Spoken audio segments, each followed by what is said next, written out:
Jamshi Lakwan. I'm Mark Harris. Welcome to DiversiTV. If you're new to DiversiTV, welcome. DiversiTV is the weekly interview show broadcast on Lane TV, talking about guests and topics of interest to the community. If you are part of our growing legion of fans, welcome back. DiversiTV's mission, and we choose to accept it, is to bring the mic, illuminate everyday issues of diversity and give the mic and the camera to those who don't always get it. They aren't necessarily invisible, but they're often active in the community and don't necessarily get the attention of the mainstream press, or not. But this is an educational television, so one of the things we try and do is just bring up those issues so that the community can think about them, talk about them, and then bring change to our world. So to that end, our seasons roughly correspond to LCC terms. This is season 11, so we've been roughly going for about 4, almost 5 years. And this season we've had McCready Nikwashma, who played Native American flute, Juan Carlos Valle and Shane Martin with the United Coalition of Color, County Commissioner Pete Sorensen, Chaplain Al Gaines from Lane County Youth Services Detention, Kate Ali, an art instructor at Lane Community College, Eric Richardson, who's the Multicultural Program Director at Lane Community College, and this week we have Jane Waite, who's the Equity and Diversity Specialist at Lane Educational Service District. Now, the mission of Lane ESD is, from their website, to assist school districts and the Department of Education in achieving Oregon's educational goals by providing equitable, high-quality, cost-effective, and locally responsible services at a regional level. That region specifically is Lane County. Assisting the major school districts, that is, for example, since we're centered in Eugene, the 3 major school districts, Bethel, Eugene 4J, and Springfield, as well as a host of other school districts outside of those big 3, as it were, in Eugene. Or from Oregon's educational goal, that's from the State Department, each student demonstrates the knowledge and skills necessary to transition successfully to their next steps, which could be advanced learning, work, and citizenship. Services from Lane ESD can be basically, broadly speaking, looking at students with special needs, administrative support, which covers a wide variety of areas, technology support, and school improvement. Out of 5 departments: administration, media services, school improvement, special education, and technology. Our guest tonight, Jane Waite, Education and Diversity Specialist. Welcome. Thank you. Thank you very much. So where are you from? I ask that of everyone because the assumption is, like I and many of us here, we're imports. We didn't come in on the wagon trains. So many of us come to Oregon for a variety of reasons. Where are you from? Well, originally, as a small child, I was in southwestern Pennsylvania, and then later, as a teenager, in Santa Cruz, California. So I came here from Santa Cruz, California. Okay. How did you come to Oregon? You know, interestingly enough, I came here, I was young, I was 19, but I came here with my ex-husband. We wanted to be involved in education. We wanted to help be innovative in education. So that's why we came here. So how long have you lived in Eugene since then? Yes, I've lived in... we don't have to tell us your age. It's that's all right. A little delicate. No, right, it's fine. I've lived in Eugene since 1983. Okay. The fall of 1983. So I'm actually this time of year, this would be my 27th year in Eugene. Wow. Yeah. Okay. How did you come to work at the ESD? Well, you know, the ESD, the way I came to work there is interesting.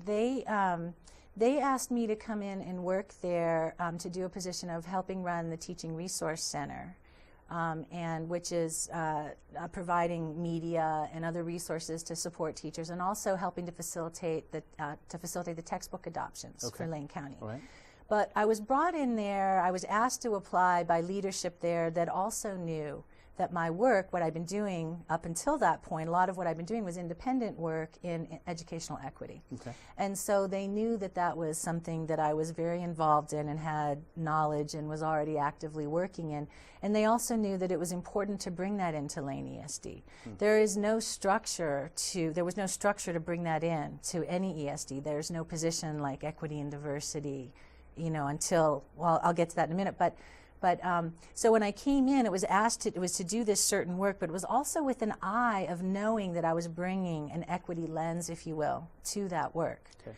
And so that's how I came onto the ESD.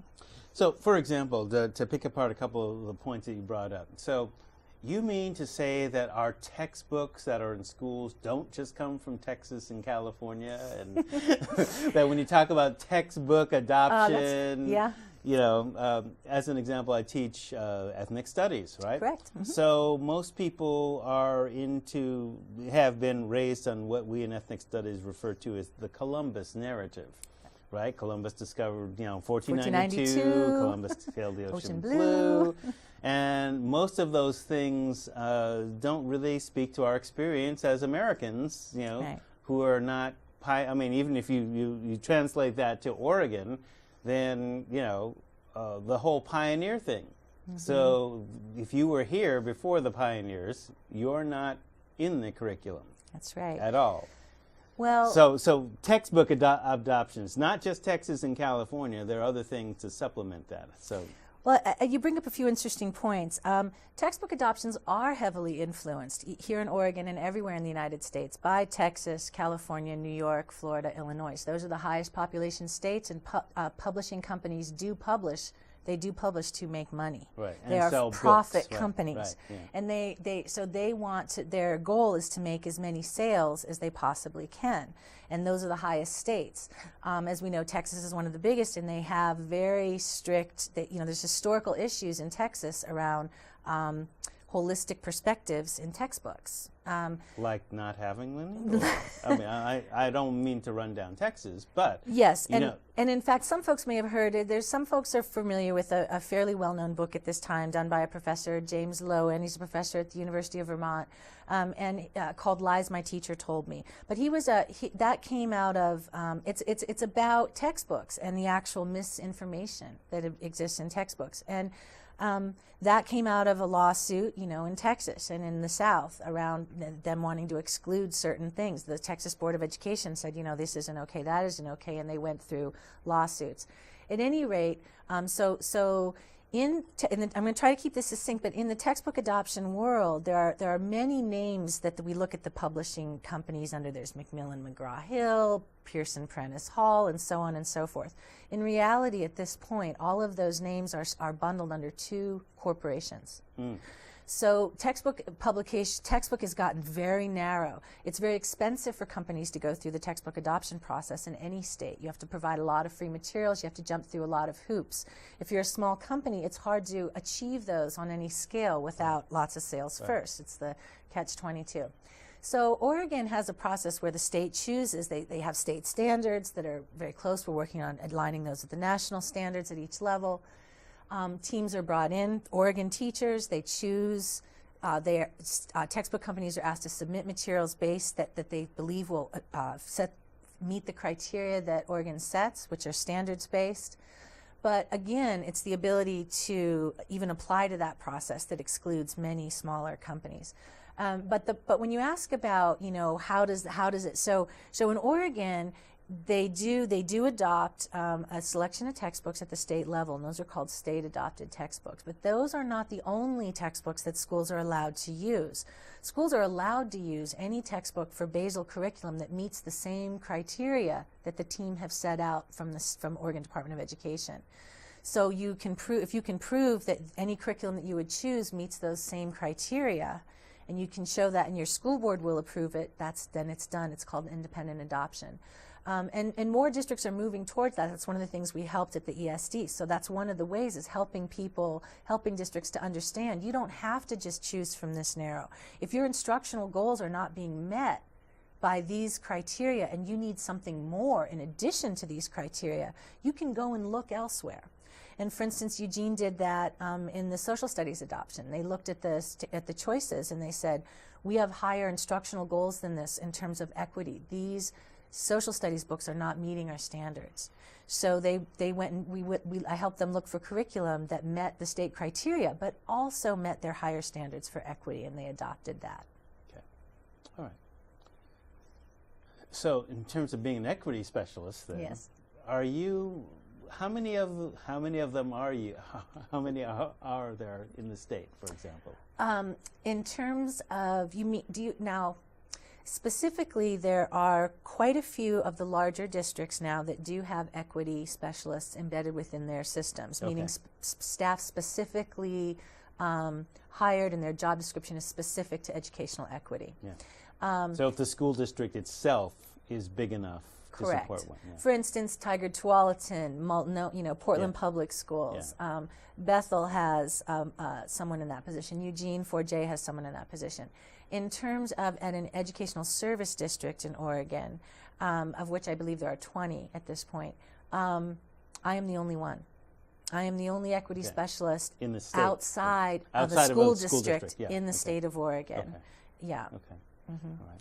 So in terms of curriculum equity issues outside of the textbook, Okay. Talk about that a little bit. Well, the issue around curricular alignment or misalignment, I think, is more of this is the salient point. Research shows us essentially that classroom management, behavioral issues, student disengagement, that's an instructional issue. So when students are not engaged in their coursework, they're not engaged in their coursework. Well, what else are they doing, right? Well, what engages students in coursework? You brought up in 1492, Columbus sailed the ocean blue. My children were all alienated from their coursework from the minute they first stepped into a school classroom in first grade. When that Columbus, that's not teacher. What I know, right. And they were shut down, told that's not right. Don't want to talk about that, or that's you're wrong, or we'll talk about that later. But later never comes. And later never comes. And if it does come, it's not. It may be one-on-one, and they may be told, okay, but it's not. The instruction is still given broadcast to the class inaccurately, or in opposition to what my kids have learned. So that's a cultural misalignment. I'm giving you a personal example, but when we see misalignment on curricular, kids are immediately not there.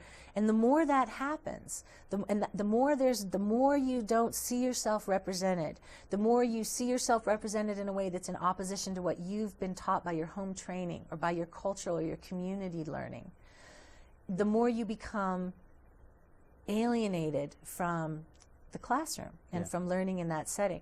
The other thing is the other flip side of that is that children who do see themselves represented, children whose cultural norms and story, if you will, are represented in the curriculum, feel very comfortable, and they are very validated that that's how things are, that's what's normal.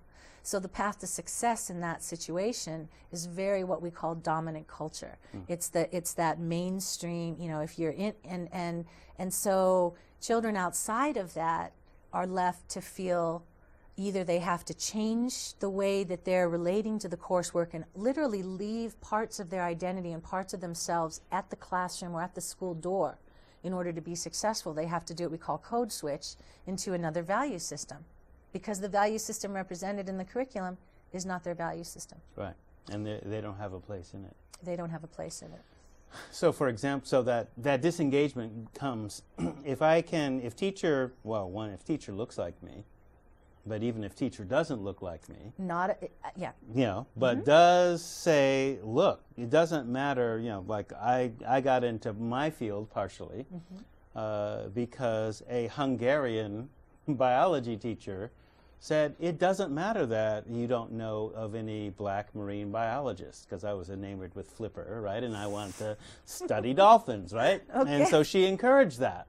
And actually even told me about this scientist John Lilly, who's not black, but fine, he's into dolphins and et cetera, right? But then I was also into the astronaut corps. So in Rites of Passage, we were talking about, all right, there's like 25 black astronauts that have already gone into space, and look at who they are. They're, doctors, they're lawyers, they're engineers, they invent stuff. This is what you have to do, not just be in the military, but also you have to, study hard, be in school, do your math and science. Look at all these women, right? Women and minorities in math and science. So if you testify that you have a presence, a working presence, then that can inspire you to. Correct. But that means you have to be in the curriculum. That also means that the teacher has to bring you into the curriculum. And one of the things that's misunderstood in that context is that if a dominant culture student is held up, if a non-dominant culture role model is held up for a dominant culture student in a dominant culture context, there's no dissonance there. Right. There's no, they don't see that as something they can't achieve. They're like, oh, they don't, but it doesn't, there's no, that's not me, because all their messages are saying, yes, you achieved this. They're going to go, oh, that's not, but they're not going to see that excludes them. Yeah, you don't. You're not excluded. Yeah. Historically, you're not excluded, right? But if you're a non-dominant culture person, and the model that is held up for you is a dominant culture person, there's a lot of barriers for there within ourselves to seeing that could be you, and that you can achieve that. And it doesn't take, if you think about that, it makes sense. But it's something that folks don't think about a lot. So that means, for example, even though that those major states, Illinois, Florida, Cali, New York, have lots of minorities, the curriculum publishers don't necessarily do minority inclusion. No, and really one of the things that we see in curriculum is, and this is the trend, we see a tremendous amount of inclusion happening right now. For instance, the 2005 social studies adoption. Much wider array of voices, if you will, perspectives in the curriculum. So more multiple perspectives, you'd think. But it's more multiple voices and not so much multiple perspectives. So in other words, the diversity, if you will, of voices are mostly espousing the same perspective.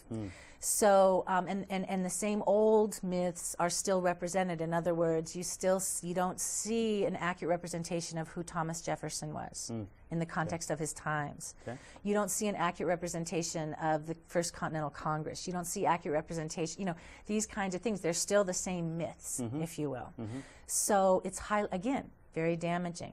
So and often a lot of the curriculum that is packaged to look very inclusive, if you actually do assessment and get in and evaluate it, it's not. And then sometimes the stuff that is packaged as being multicultural and inclusive is the least inclusive. Give an example of that.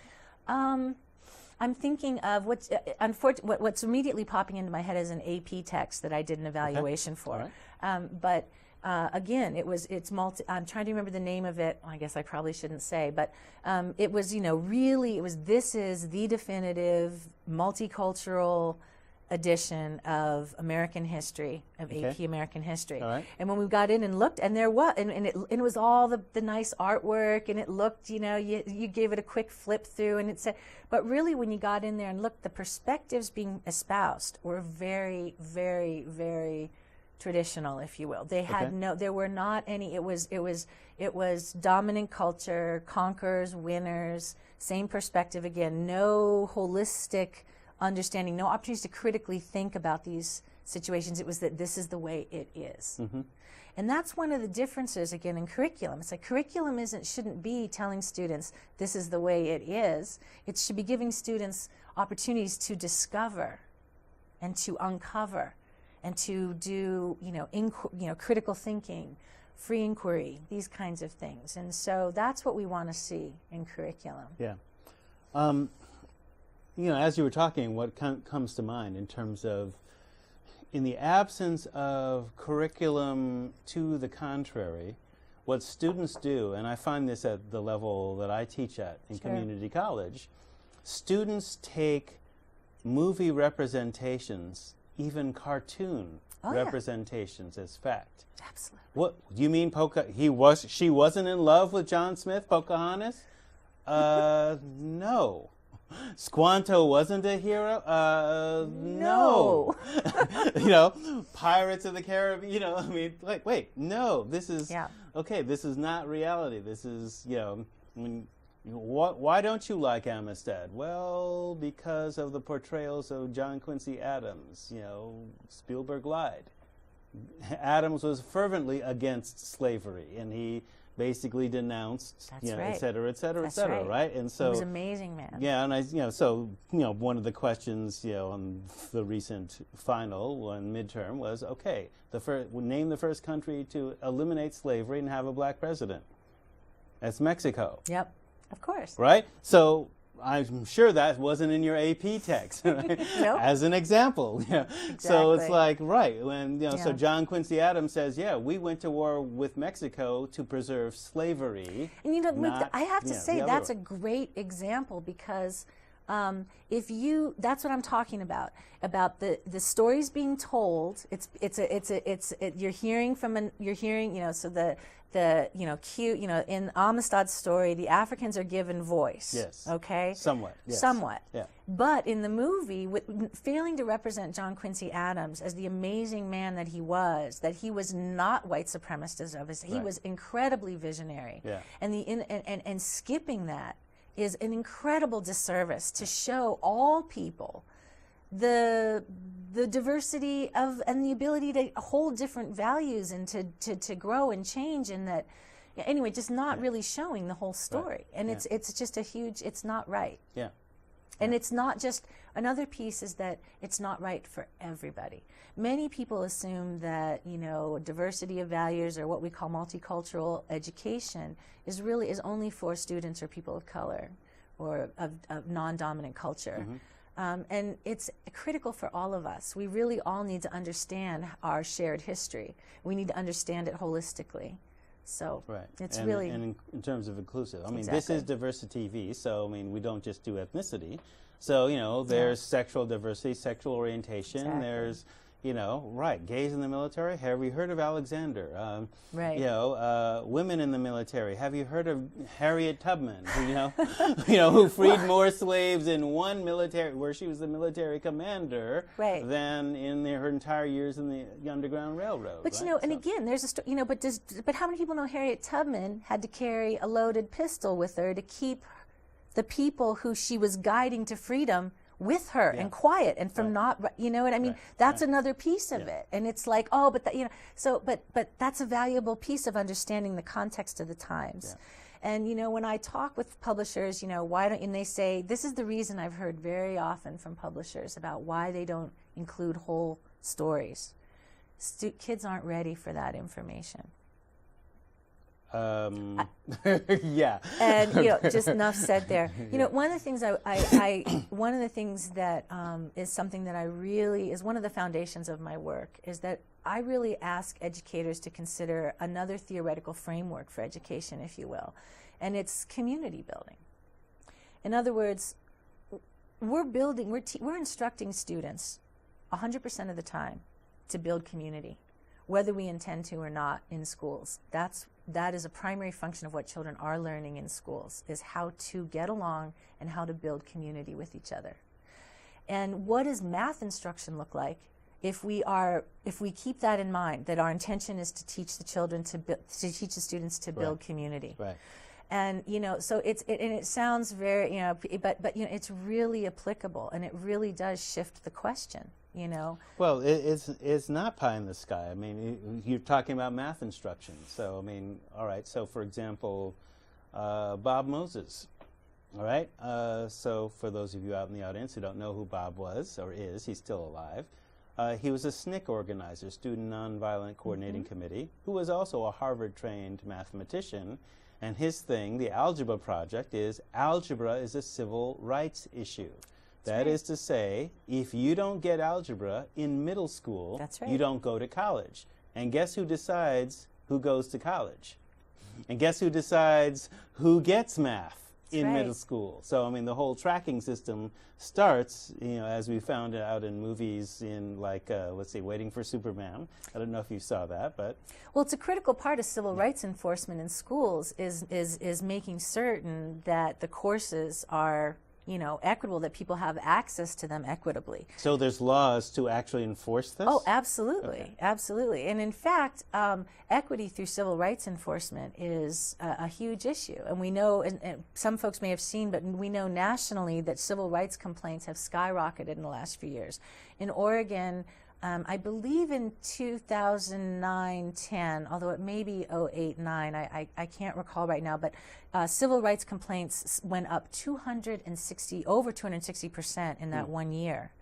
And again, we're seeing that nationally. They're just skyrocketing. But at the same time, we're also seeing a shift in the administration, the federal administration, that's saying we want to enforce civil rights in schools, because that's it's really a way to enforce equitable access and equitable treatment in schools.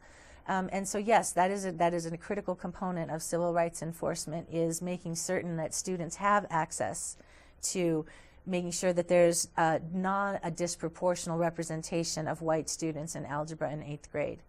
Making sure that students are all being, and everybody gets the access. That's right. And when I say disproportional representation, what I mean by that is, for instance, we'll use this 8th grade algebra. What percentage of white students are taking 8th grade algebra compared to their percentage of the total population? What percentage of African American students are in 8th grade algebra compared to their percentage of the total population? If we chart that in almost any school, we'll begin to see disproportion. And we can see that in many areas. And that's really what equity is about, is the inability to predict student outcomes based on race, ethnicity, gender, disability, SES, those kinds of things. When I first got involved, I can't say got involved, but the first time that I was made aware of this issue was the late Margaret Nichols, who was before George Russell, and she says, I'm trying to understand this achievement gap piece, right? It's an instructional gap. It's an instructional gap. And she says, okay, so I'm looking at data that is showing me that the highest performing student in the district is a black female, and the lowest performing student is a black male. What produced those outcomes? What do we have to do, to right? Not necessarily bring the black female down, but to bring everybody else up to her level. What produced her, and what factors do we control to bring that up? Well, and an interesting thing that I need to say about that is that when we track those, if we track that African American female who graduated at the top of her district, we would likely see her success falling off compared to her dominant culture white peers. And this is something that's national, but we really know this locally and in Oregon, but certainly in Lane County. Even our most successful students of color are just deeply damaged by their time in our schools. And as they leave, whether there's many different factors, but the success rate, if you will, of going through college, graduating, getting a job, all of those things that what we think of as the path to success, is much less accessible statistically to that girl, even though she graduated at the top of her class. So, and as we know in the Oregon University system, the #1 issue right now is 6-year retention rates of students of color. Because it's really a problem. So, yeah. So in terms of your job description, right? I mean, because it sounds like, all right, it's possible, like many of us, you have a job description you were hired on, and then what you actually do, which is usually beyond that. What is your job description? And then, for example, you mentioned civil rights enforcement. So is that part of your job? No, not civil rights enforcement, but not enforcement. But I do a substantial amount of training and helping staffs to understand what civil rights looks like. As a matter of fact, I just came from a training. Civil rights compliance. Civil rights compliance. And even what are civil rights, helping folks to understand that. But back to your original question, in many ways I've been very blessed. Lane ESD is a fantastic organization, extremely dedicated to educational equity. I mean, I still am working there, and in fact, I'm busy as all get out, and we're looking at budget cuts all over the place, and leadership is still very much prioritizing this work. It's just not going anywhere, no matter what. I would imagine with this whole issue with the recession in the state that ESDs around the state are on the chopping block, yes? ESDs right now, there is some question about ESDs, but at Lane ESD, we have a lot of hope. For one, we're considered to be one of the more functional ESDs, I think, but also we're very highly regarded, particularly by our largest district, which would be Eugene 4J, and almost every one of, pretty much all of our districts really support us. But some of our districts really, really support us and just really see the importance. ESDs in themselves are an equity issue. They were created to make opportunities more equitable and accessible to Oregonians around the state in diverse contexts, rural, right. Metro. I was going to say when the ESDs were created in the late '60s, urban was maybe, but then again we call Eugene, Springfield, and Bethel our urban districts, which is and we have 16 in Lane County, and the bulk of them are rural.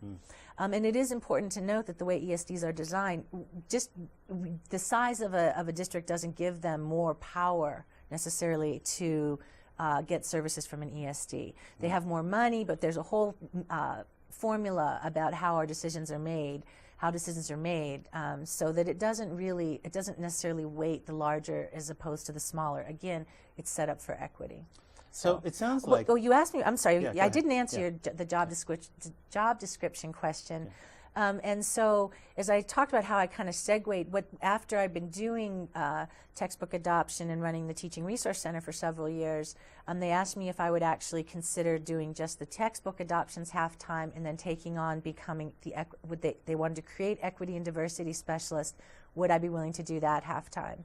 So that started, and in essence, then we wrote the job description. So I was able to actually write the job description, and was able to do it in a way that felt good. I think that were I to go back, could I change it differently? Does it actually match exactly what I do? It's pretty close, actually. It really is. And so essentially, my job is to support internal equity at the Lane ESD, which I do a lot of, and I also am supporting it in the 16 districts. It's also about ensuring that there are resources available, making sure that there's resources. It's providing trainings, providing leadership. I'm blanking on the rest of it. But I guess the answer of it is that my job description is really pretty accurate to what I do, and I feel real good about it. Now you've referenced research. I assume there's a lot of your job is data driven. What sorts of data do you use? Oh, how do you know that you're doing your job, and how's that measured? And when we talk about, as you saw our statement there, we talk about not being able in our equity and diversity plan for Lane ESD, of which we have a pretty complex one. The mission of that is to reach a point where we are unable to predict student outcomes based on their race, ethnicity, socioeconomic status, disability. Unable to predict student outcomes. Right now in Lane County and in all of Oregon and in all of the United States, for the most part, you can predict student outcomes based on those facts fairly accurately, which is really disturbing. So we also want to eliminate disproportional representation in things like special education, talented and gifted, discipline, suspension and expulsion, those kinds of things, legal problems. We want to eliminate that disproportion. So that's really and the only way we can track those things is by knowing accurately students' demographic data, their race, ethnicity, socioeconomic status, and things like that. So the ability to track those things is very much dependent on the system that's created to do that, if you will. So about 10 years ago, 1997, sorry, this is 13 years ago now, the Office of Management and Budget in the federal government handed down new regulations on how federal agencies needed to collect and report race and ethnicity information. In 2008, the U.S. Department of Education released their plan for how that was going to happen. In Oregon, to make a long story short, the task of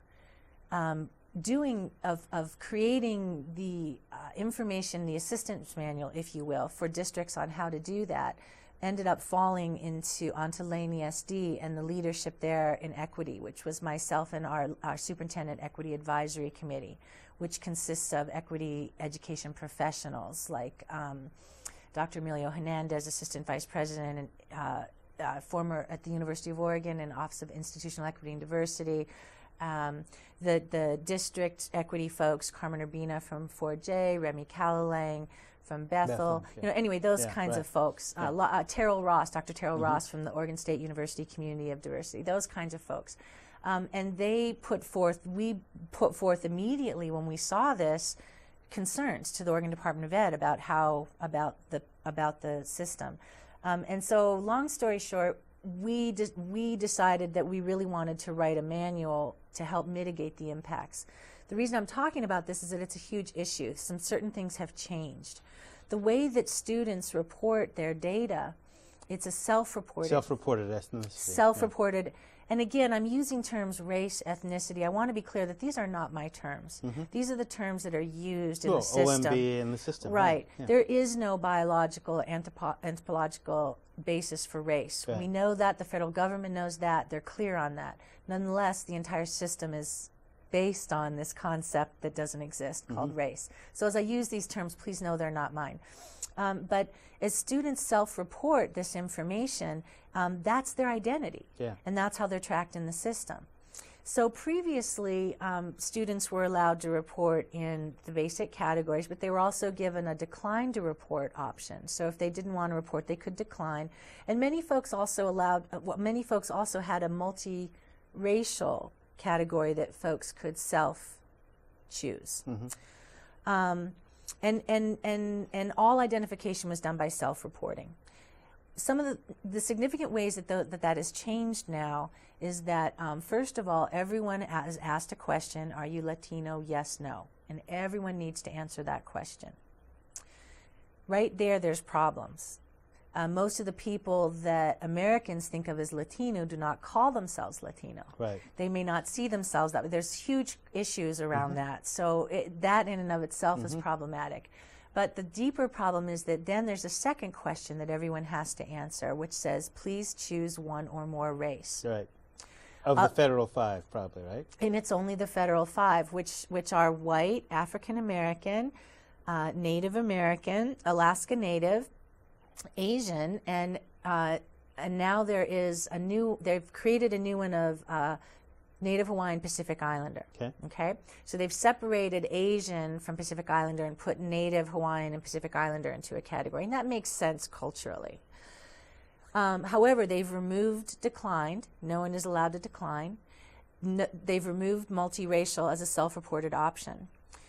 Another function that has happened is that you've been encouraged. They've removed multiracial, and you can't name the multis? No, you don't get to report. You don't get to self-report yourself as multiracial. Okay. And yet, so multiracial is not a self-reported category. And yet, in any report that a district or a state or federal education agency is going to report using demographic data, there will be a category of multiracial that is created when a respondent chooses more than one race.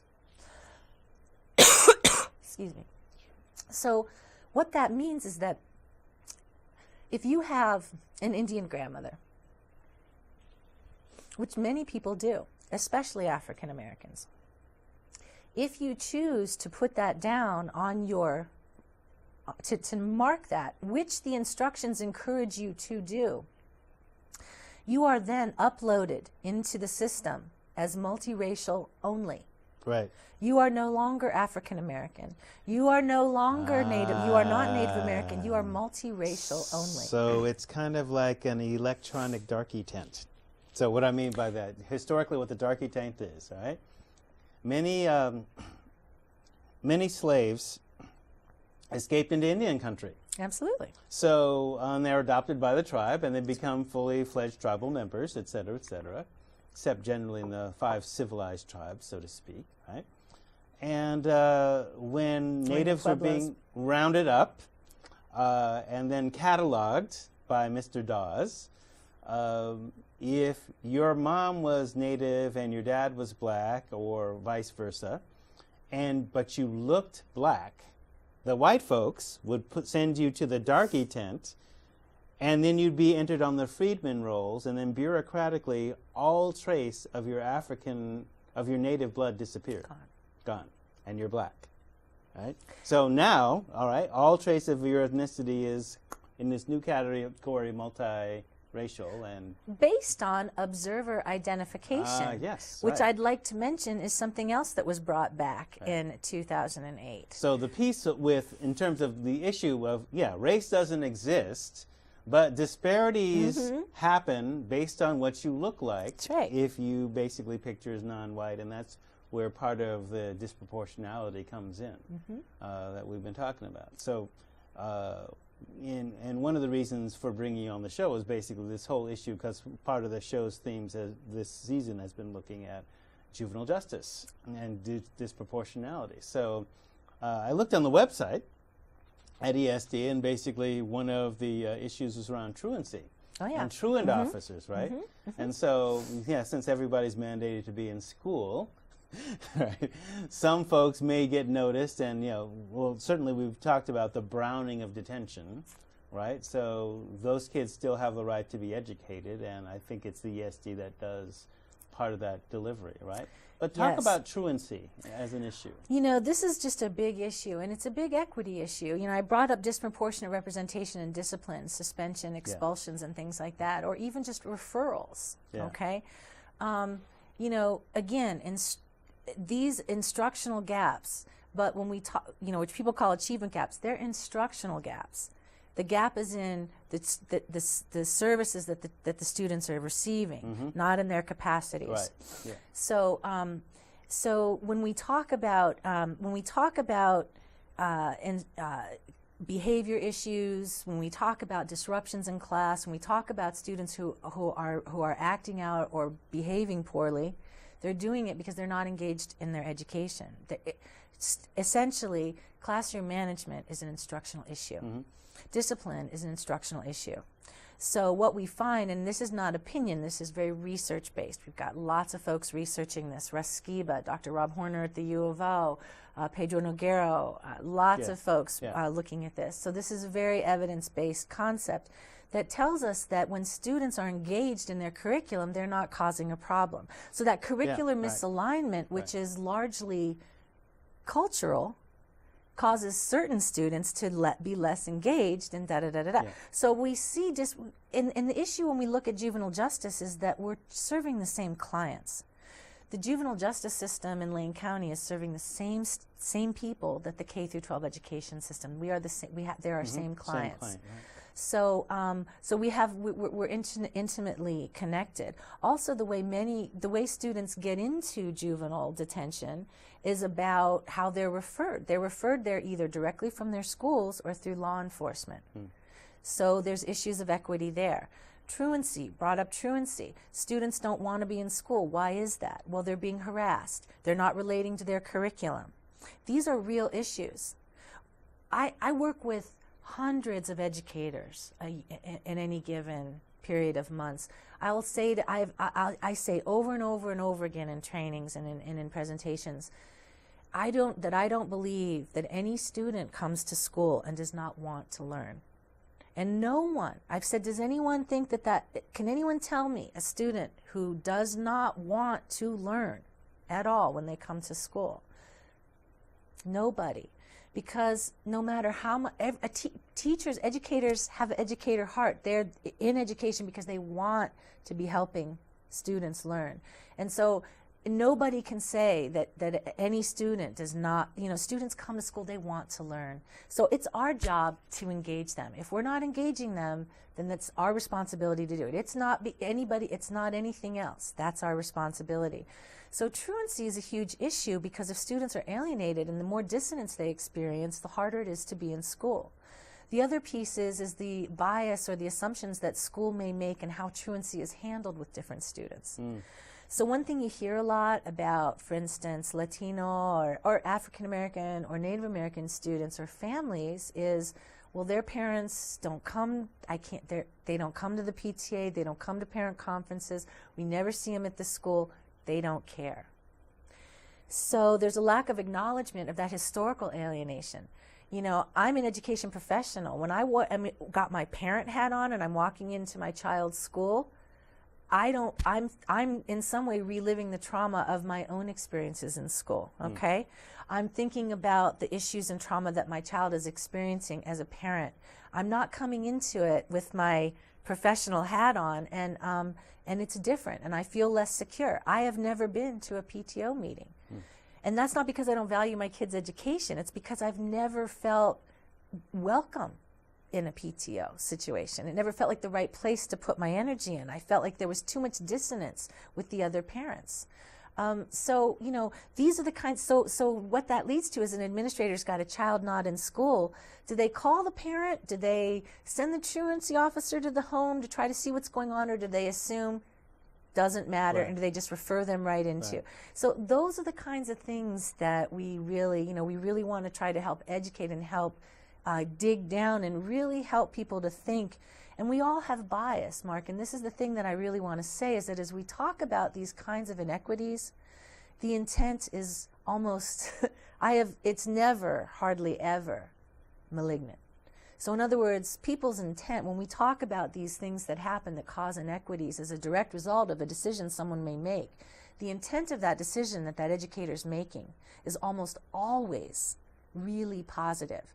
What we really have to examine is the impact. And that's really what we talk, that's a huge part of my work, is helping educators understand the space between intent and impact.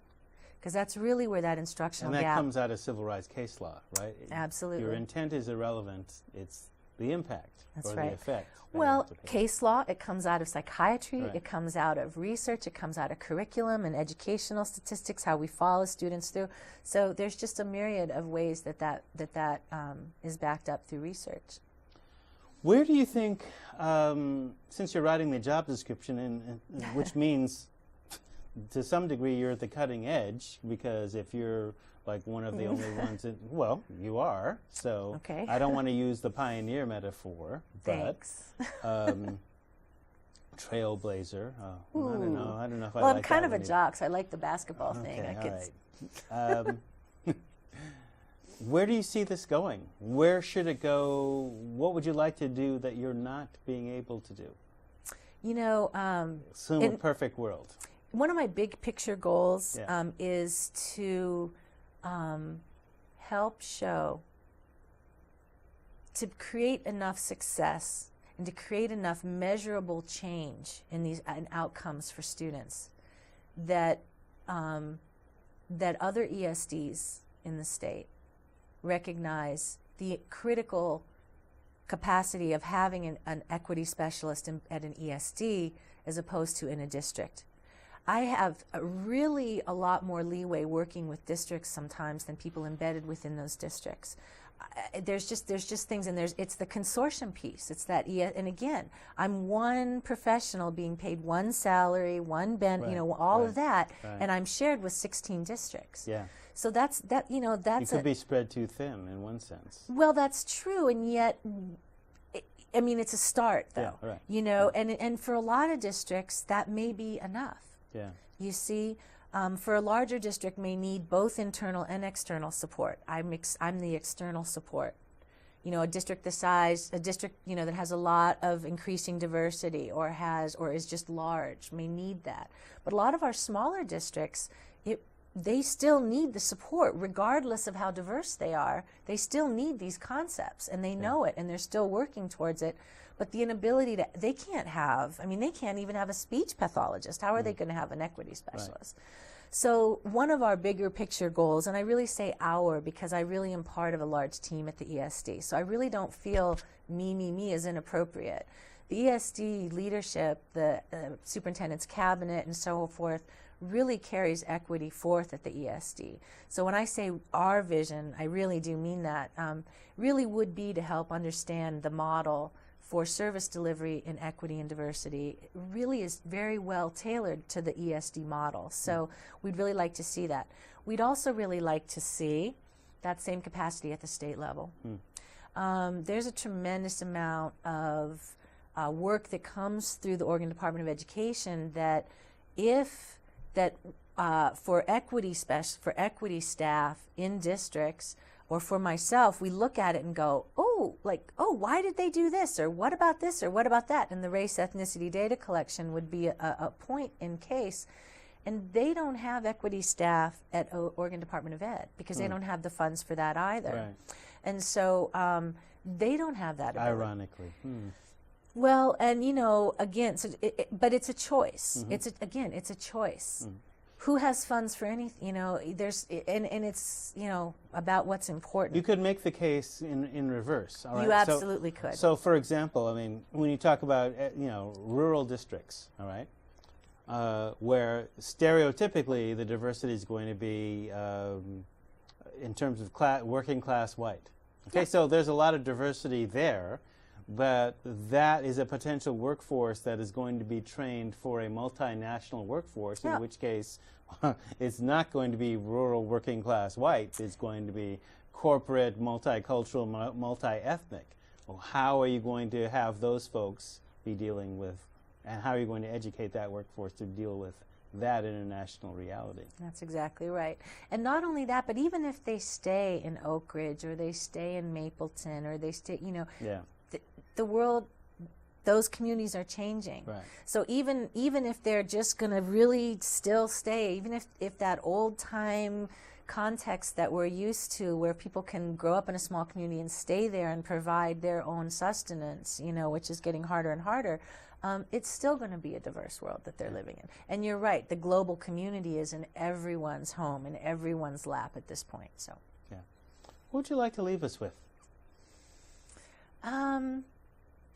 One of the things that I feel that, as I mentioned earlier, a lot of this conversation is focused on me, and I really want to put forth and really want to leave folks with the idea of that it is not me that's bringing this work forward in Lane County. I could not do this on my own.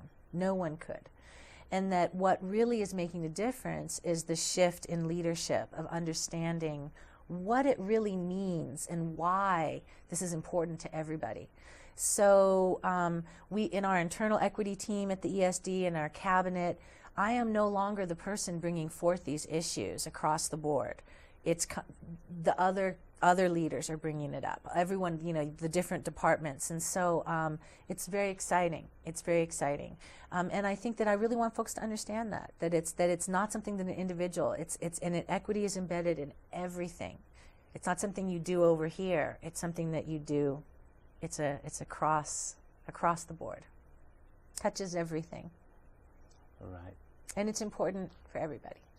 So I think one of the things that also could happen is the capacity to have parents be active and feel, because a lot of parents felt the way that you talked about in terms of, they feel intimidated because of their experience. Yeah. Students who are intimidated as students, grow up to be parents who are intimidated, and so how do you empower those folks to basically, either A, have those curricular materials as part of the home training, which is how I was raised. That's right. And then feel comfortable in going into the schools to, embrace that equity as well, to make those changes. That's a great question. It has to be very intentional. Okay, you can't just. Schools have to make a commitment to engaging parents from diverse value systems and backgrounds, and then they have to really go at it. And for instance, Eugene is doing a wonderful job with that right now. They're doing outreach in the North region, and they're going to be doing outreach that's going to be involving going to home visits and going and spending time and going and knocking on doors of families who have not come into the school, and really reaching out to them, not in a way of, you haven't been there, why? It's like, we would really love to engage you. How can we meet? Where are you at, and how can we meet you there? And what can we learn from you that can help us to do a better job? So it's not the assumption that everything's fine in the school, and the parent. It's going and saying, we're not right. Will you help us get right for you? Because we care about your student, And we know that you being involved is critical for your student's success, and we know you want your student to be successful. And so engaging parents is really, in many ways, it's about being humble. You know, it's about being able to go as for a system, as a system, and also as individuals. If the person you encounter when you do walk into that school is not humble about the way they approach you, it doesn't feel good. If they approach you with bias, or they, you know, assume things about you, it doesn't feel good. And so you really, and so helping staffs to understand how to do that. And so it's not about learning, you know, the Mexican holidays or, you know, Ebonics. It's really about learning how we carry ourselves in a way that we can approach anyone in a humble way and say, I'm open and I want to learn from you and I respect and validate you as a person. We'll have to leave it there. Okay, thank you for coming. You're welcome. Thanks so much for having me. Yeah. If you like what you've seen, write us, email us at liveclass@lanecc.edu. Put DiversiTV in the subject line. Tell us what you liked. Tell us what you'd like to see. As we continue further seasons with DiversiTV, go well, stay well.